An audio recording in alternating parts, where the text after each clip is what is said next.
Alright, so as you probably guessed by the title, today's video is going to be about the Magma Wyrms.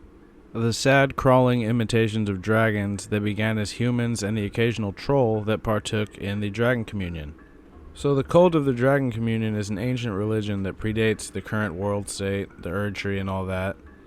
It mainly centered around the pursuit of gaining the dragon's power through consuming their hearts, resulting in the dragon incantations, although the term incantation is used loosely here, as they are considered too primal to fit the description of what an actual incantation is. There's even a few standing churches to this day in the lands between that still have a Dragon Communion altar. The altar itself has these lion-shaped heads carved into the bottom base of it, which could be evidence that this entire cult was founded by beastmen, specifically lion-headed ones, like Sarosh or those chain ones we see throughout Caelid or at Castle Sol. But unsurprisingly, this power was not without its consequence, as we know from several examples in previous FromSoft games, and a couple examples even in Elden Ring itself with the Dragonkin soldiers, that attempting to become a dragon never really ends up well. It never really goes quite the way you planned. And what the Dragon Communion was doing, though, was no exception. The more hearts these cultists consumed, the more their humanity slipped away from them, and eventually it resulted in them becoming these massive land-dwelling lizards that have these failed wings and have to crawl around on their stomachs, unable to breathe true fire, instead breathing magma, and swinging a very strange wing-looking sword. This, of course, was not exclusive to humans, and it happened to at least one troll, a specific hero named Theodorix, who appears to be the one magma worm that's capable of standing, at least in his second phase. Although the other ones might be capable of this too, and I just might have killed them too fast.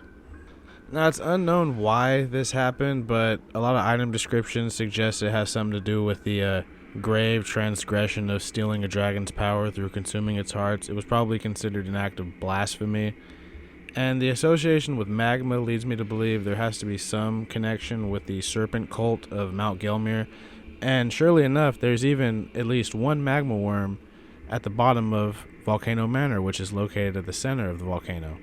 There's also another worm by the magma lake where you could find Alexander trying to temper himself. This doesn't prove any association with the serpent cult, I was just saying that they're nearby. I think it's at least partially possible that the human and troll physiology was not built to hold a dragon's power and use dragon's abilities or eat dragon hearts that were riddled with gravelstone.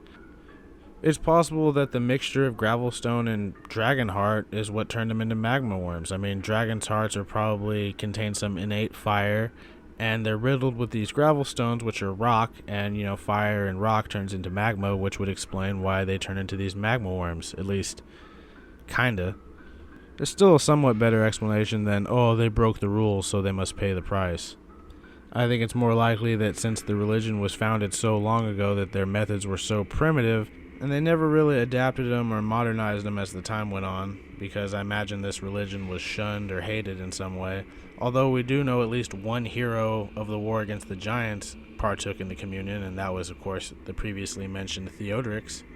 I think it's also worth noting that every single statue at both dragon churches, the one in Caelid and the one in Limgrave, all the statues of dragons are headless.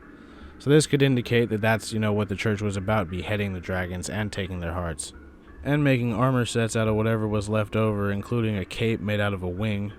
My last tinfoil hat theory for today would be that the cult of the Dragon Communion was founded by the beastmen on behalf of the Greater Will to create an incentive for the men and the trolls to hunt the dragons. The main goal, of course, being the dragon's extinction. And the incentive in question would be that they gain the power of dragons from hunting them. It makes sense. It pretty much solves the ancient dragon problem without them having to actually do any work and just putting it off on the trolls and humans.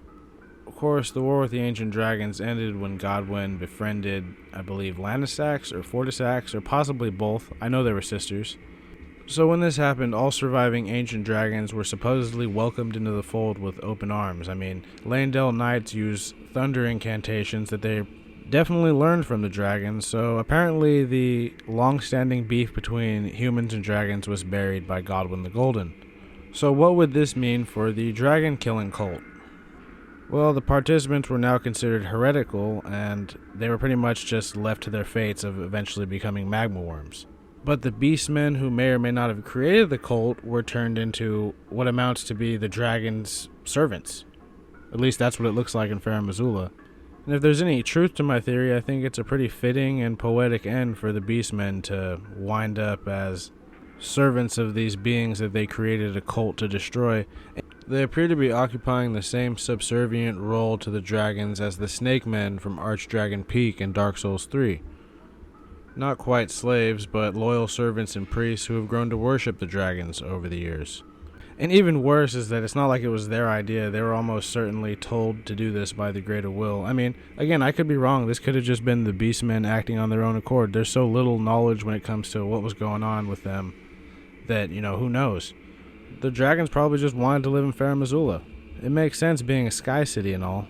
A lot of mysteries in Farum Azula, though, like why is that Crucible Knight going on a rampage slaughtering beastmen? That one might have a more simple answer than the others, but that's pretty much it for today. I mean, I've been wanting to do a Magma Wyrm video for a while. It got buried under other things that I found more interesting. But I just wanted to share a few of my theories with you guys and see what you guys thought. So if you guys liked the video and found it informative, please like it, consider liking it. If you didn't like it, then dislike it. And if you have any theories of your own, please share them in the comments or any corrections. I always enjoy being corrected.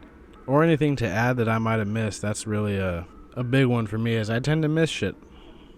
But without further ado, I'm going to let you guys go. Have a good one. I'll see you guys tomorrow or the next day with a new video.